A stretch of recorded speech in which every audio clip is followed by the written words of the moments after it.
Welcome everyone. Welcome everyone to session 2 of Getting Started with AI for Business Prompt Writing Basics. Apologies for the delay in getting the replay out, but we are ready to get started. So this will be a short session, probably about 30 minutes in length. I'd like to welcome everyone for attending or watching the replay. And today we are going to be focusing on the second part of our spring webinar AI series. Last time we explored how to get started with AI for your business. And today we're rolling up our sleeves and diving into something super practical, how to write better prompts. Now, if you'd like to put this to practice, we also would like to invite you to our 5-day marketing challenge. Just drop us an email at marynunley@lavenderdragonteam.com and we can get you enrolled in the 5-day challenge. And now you don't need to be a techie or a writer. If you've ever typed a sentence into ChatGPT and gotten something, well, let's say a little weird back, this season is for you.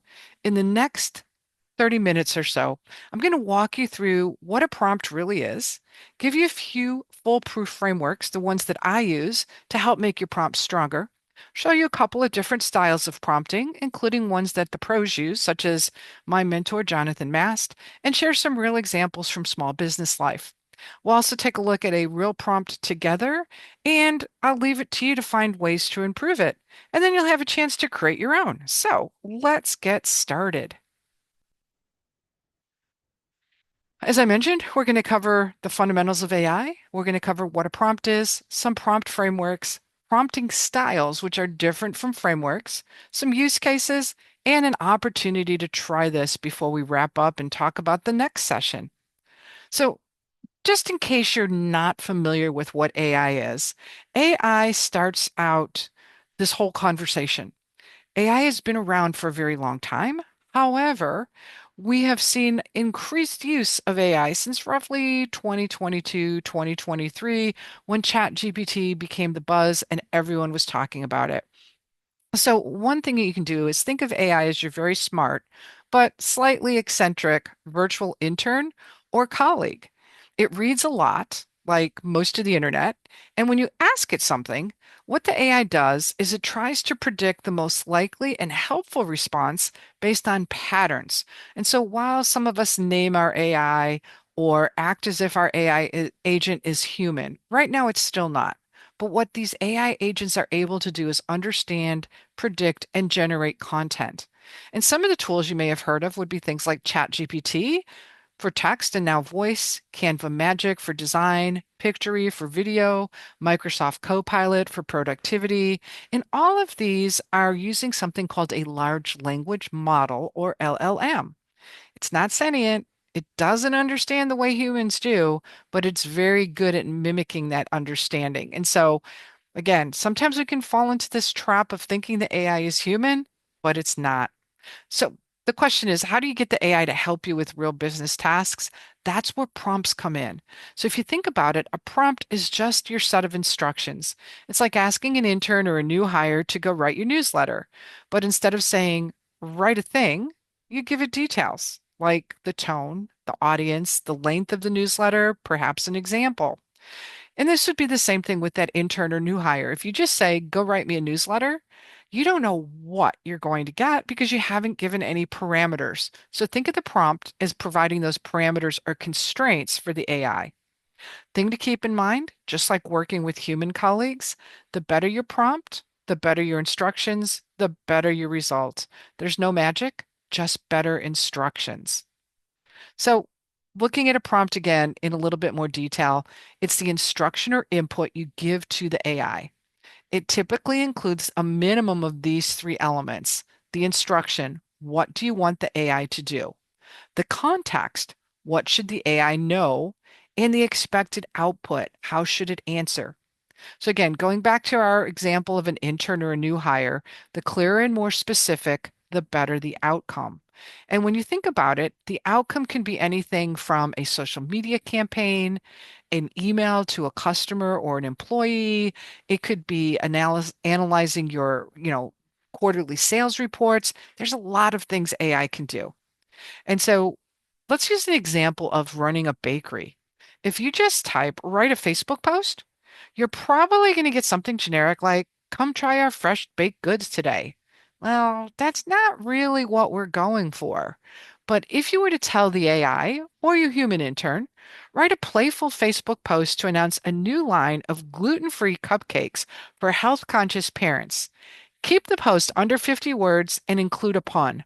Now that's a prompt. We gave it very specific instructions. We provided context and we let it know that it needed to be a Facebook post under 50 words.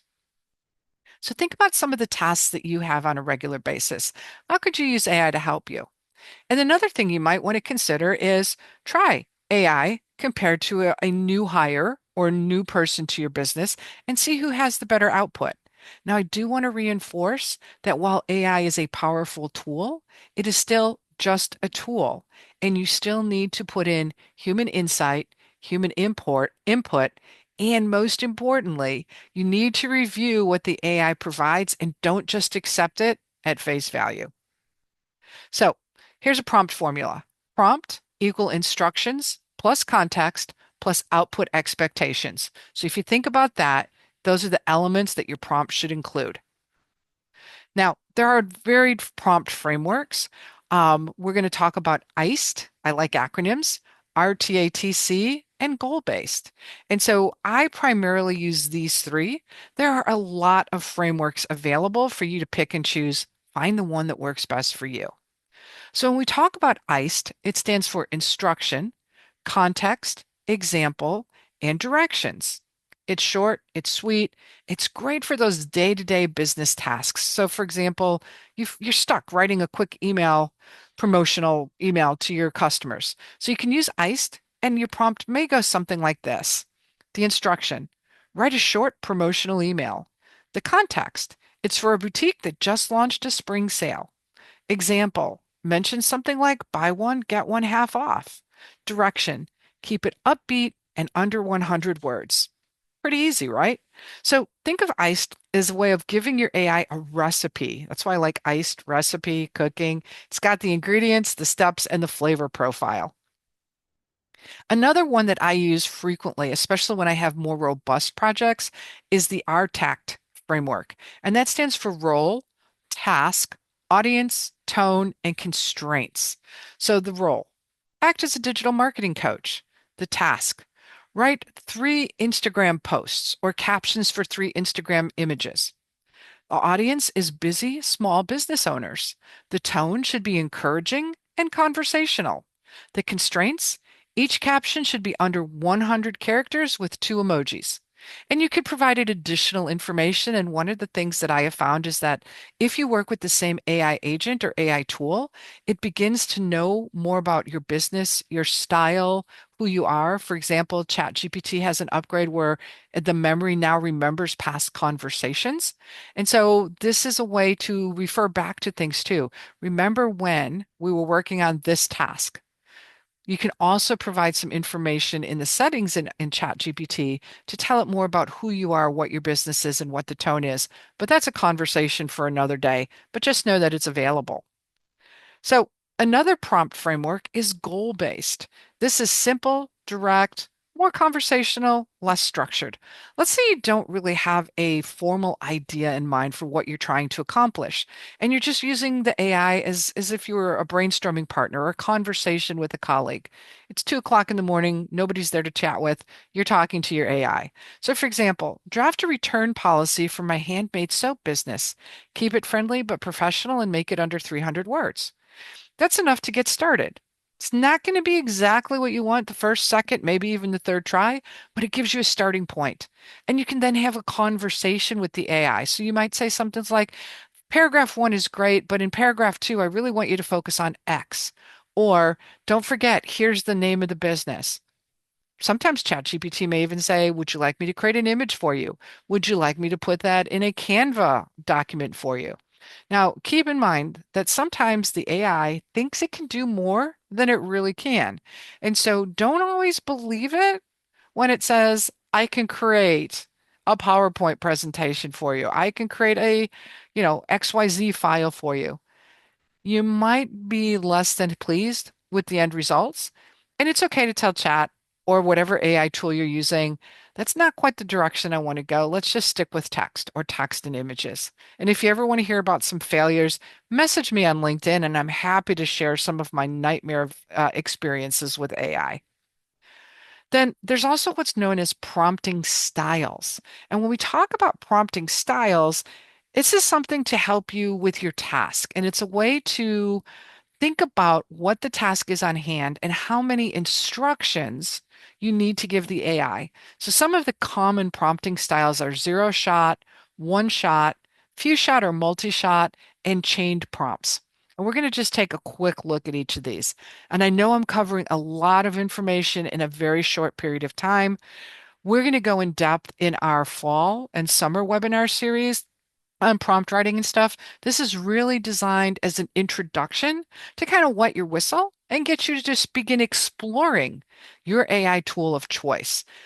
In our business, we use ChatGPT, we use Claude by Anthropic, we use Google AI, and we also use a platform called Boodlebox, which is an AI aggregator that gives my team and I access to many, many, many chat models for just what I consider a very reasonable cost of $20 a month per user.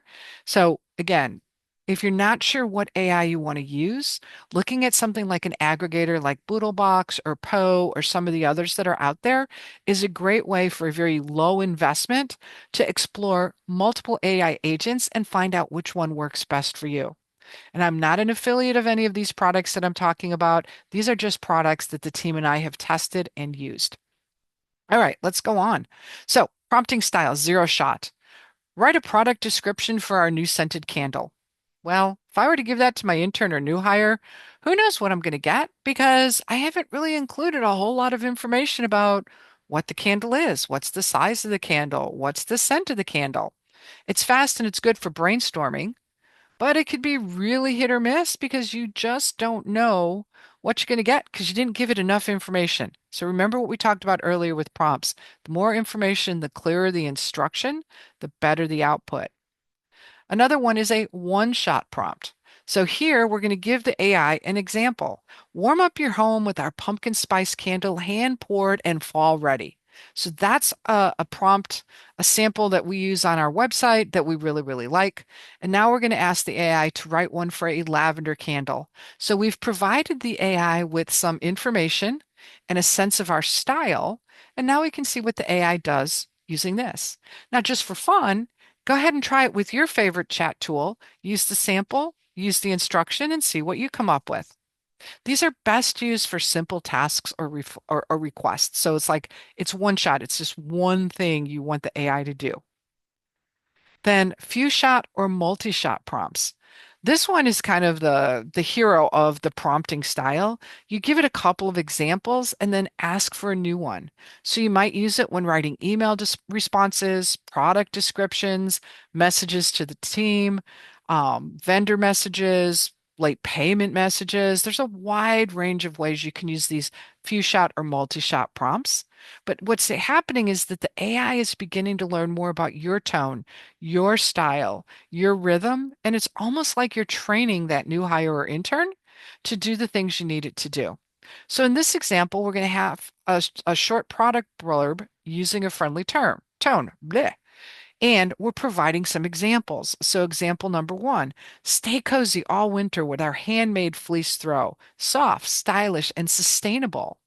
Example number two is bring spa day vibes home with our lavender bath soak, gentle on skin, tough on stress. Now you're asking the AI to write one for the all natural soy candle. So, based on the examples you've provided, you can probably expect something that's going to focus on, sustainability or scented or the benefits of that natural soy candle. Again, I encourage you to test these out and see what kind of results you get. Now, another style that you may or may not have heard about is what's called chained prompting. And this is when you have a large task or you have multi-step process. And just like working with that intern or new hire, you're probably not just going to give them a barrage of things and then expect them to get it right. Instead, you're going to break it down. And so using the AI, you can say, okay, step one, summarize this 500 blog post about organizing your home office. So then you review the summary. You may go back and say, okay, great job. However, I need you to do X, Y, and Z, or can you change this? Or I asked you to summarize this 500-word blog post, but I need it summarized in 50 words or less. So as you're working with the AI, you can tweak it. Step two, now that you have, as the human, agreed on the summary, you can go to the AI and say, now turn that summary into 3 Instagram captions to go with pictures that you're going to use to support this about organizing your home office. Remember what we talked about earlier in the prompt framework? You can give it more information. So the step is turn the summary into 3 Instagram captions, but now this is where your prompt writing comes in.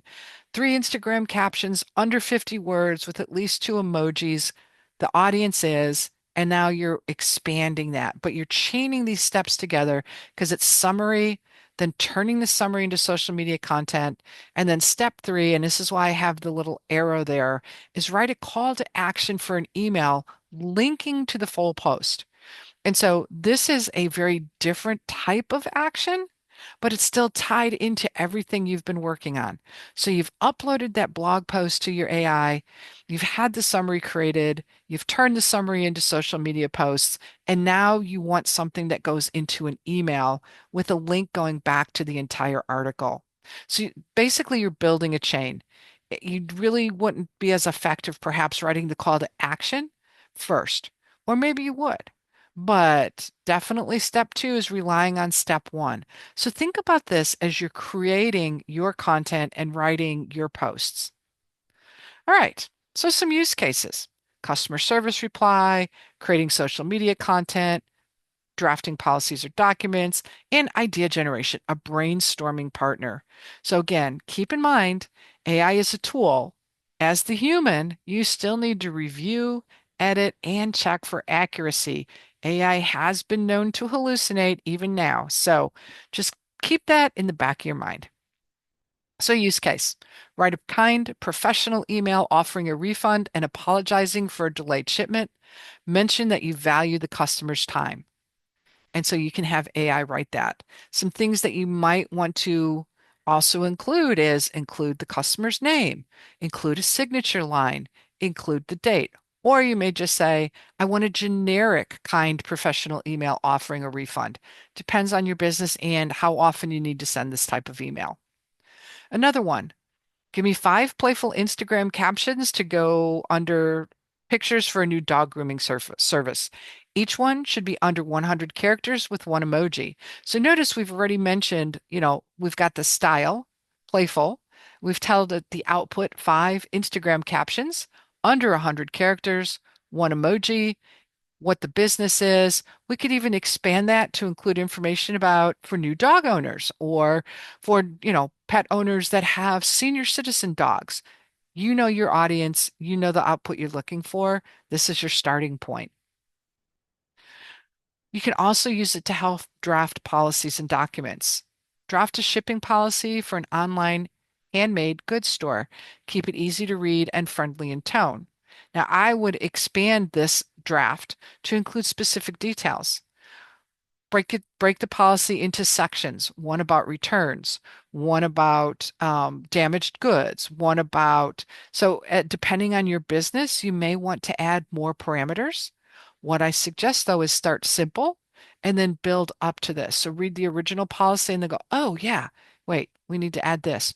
Or if you have shipping policies that you find helpful or similar to your business, you could provide links to those policies to the AI, ask it to reference those links as it drafts your unique shipping policy. Idea generation. This is fun. This is your digital virtual brainstorming partner. Give me 10 catchy names for a new workshop about decluttering your digital life. Then you have a conversation with the AI. So we go back to that conversational prompt style. Okay, this one's good. Now, can you help me create an outline for that workshop? Okay, now can you help me create some marketing material for that? You're still going to have to go do the work, but the AI can really help you make things go a little more quickly, a little more smoothly. And especially if you're a small business or if you work inside of a large organization, but maybe you're a department of one, This can really be helpful. Now, I'm going to take a pause and take a breath for a second. One thing I want to point out, AI is a tool. AI is used by scraping the internet. And so you do not ever want to include confidential information in the data that you're providing the AI in your prompts. So keep that in mind as well as you are creating your prompts or working with the AI. Remember that AI is prone to hallucinations and can sometimes come up with things that don't make sense. And then finally, have fun. Practice, try, play. So we're going to try it. Write a tagline for my business. Now, if you're looking at this at home, you're probably going, that's not a very good prompt. And you would be right. So I will just encourage you to look at this and go, okay, how can I make this better? What's missing? What is the result that I'm going to get if I just say, write a tagline for my business? And while it is a prompt, it's pretty much missing everything. So what we haven't told it is, who's your business for? What's the tone that you want? What type of attitude are you going for? What do you sell? The AI is going to guess, unless, of course, you've already built up a relationship with the AI, and that sounds really strange. But if you use the AI all the time and it knows what your business is, and you just want to change taglines, for example, or you're launching a new product, this might work. But if you're just going fresh, it's probably not. So let's see if we can make this better. Act as a branding expert. Write three tagline options for a Nashville-based business that sells gently used art supplies and employs people with disabilities. Make it inspiring, short, and suitable for a homepage banner. So this gives us a lot more information, a lot more detail. It tells us who the business is. It tells us the tone that we're looking for. It gives us something to work with the AI. And what I want to also point out is that AI is not going to be thrown by grammatical mistakes unless you completely misspell a word. But notice here, I've got this hanging apostrophe and I don't have anything else in here to make it make sense. I don't have an opening apostrophe. AI is not going to stop or say, oh, your grammar's wrong. Or if you, for example, typed in TEH instead of THE, it's not going to stop and say, oh, I don't know what you mean because your fingers slipped on the keyboard and you typed in the wrong word. So as long as the AI can make sense out of what you're saying, you're okay. The other thing is that voice feature has been added to many of these AI agents now. And so if you're not as comfortable typing, or let's say that you don't have a keyboard at the ready and you don't like typing on your smartphone, you can use the voice feature and interact with the AI that way. So that's just my little note. So now it's your turn. What I want you to be able to do is try it yourself. Come up with some prompts. See if you can make the prompts that I've included in this overview better. See if you can get a better result. See if you can tweak something for your business. But it's all about going in and playing. And what I suggest is 5 to 15 minutes a day, every day, to really get better. So to conclude, what we covered is that prompts are how we communicate with AI. Better prompts, better results. Prompt frameworks help provide structure, while prompt styles can be used with the prompt frameworks depending on the situation and the output that you're trying to achieve. So we've got another session on May 9th where we'll be talking about AI art tools. May 23rd, we're going to be talking about AI video tools. And on June 6th, we're going to be talking about AI automation. You can sign up at the School of Techno, or you can send an email to Mary Nunley at lavenderdragonteam.com to get an invite for the next session. Feel free to invite a friend or colleague if you found this helpful. And thanks for joining us.